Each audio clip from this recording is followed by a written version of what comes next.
At the first MYBA Charter Show in Barcelona last year, Toby Maclaurin, commercial director of Ocean Independence and a former president of MYBA, aired concerns about over-commercializing the yachting business and damaging its allure by heaping bureaucracy on superyacht owners. His primary apprehension at the time was the introduction of the charter transport contract as an alternative to the existing rental contract for tackling progressively stringent market conditions. 1 year on from its introduction, I'm thrilled to say that the take-up on the contract has been very low, extols Maclaurin during an exclusive conversation with Superyacht News at this year's show. It's had very little impact on our business because it's overly complicated and overly commercial. Some owners have asked about it, and when we've shown it to them, their common sense has dictated that it's not a contract they want to commit to. Thus, Ocean Independence, which has one of the largest charter flights in the market, has not set itself up to use the contract. Maclaurin explains that the companies that have tried using it have had to bend the rules to make it work, because it's simply not the right fit for the luxury yachting sector. Instead, we should be holding up our hands and saying, "Look guys, we're not commercial, so we need contracts that are unique to the superyacht industry," he adds. Maclaurin has just been voted onto the MYBA board as the tax and law representative, and his goals, undoubtedly, are to unshackle superyachts from excessive commercial obligations and abridge the jurisdictional requirements for transient, commercially operated yachts. I'm very passionate about enforcing a European approach to superyachting so that there is an approach that is fair for everyone, but it's difficult to know who to lobby to.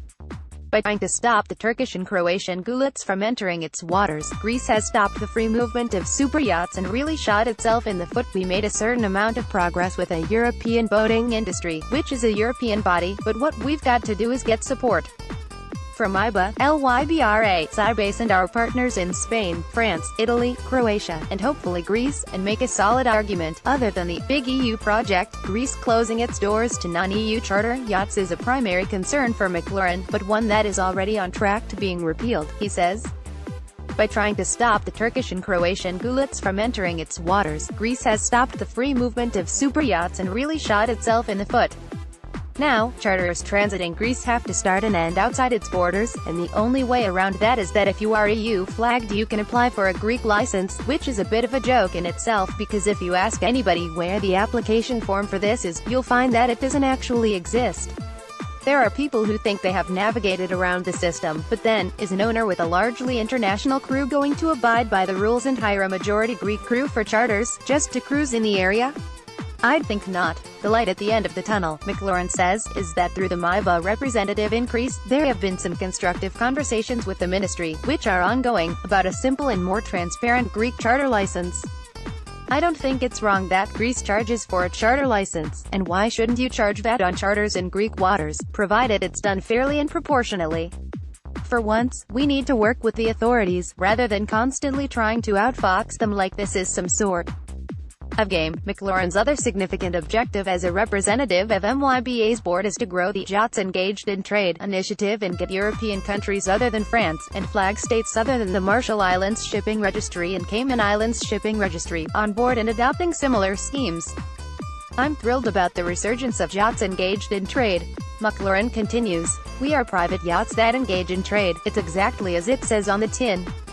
They've said, yes, in France, and it's a work in progress in Italy, and now we need to roll it out in other jurisdictions because it totally makes sense. All that paperwork you have to do, flipping between private and commercial, is just the industry being disingenuous." As Maclaurin points out, this initiative is not lowering the standards. Yachts still have to be charter code compliant with their flag states and maintain high safety standards. The difference is that yachts don't have the commercial vessel registration stamp and the stringent requirements that come with it. All in all, Maclaurin says there is foreseeable changing of the guard. He is very optimistic that the new board has the right objectives to deliver a less commercial-focused, and simplified, operational environment for superyachts. However, as he points out, for once, we need to work with the authorities, rather than constantly trying to outfox them like this is some sort of game. Profile links MYBA, the Worldwide Yachting Association. If you've found this story to be a report worth reading, and you would like to enjoy access to even more articles, insight and information from the Superyacht Group, then you may well be interested in our VIP print subscription offer.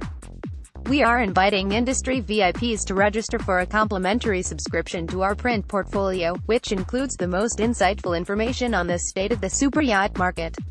To see if you qualify for our VIP subscription package, please click here to fill in an application form.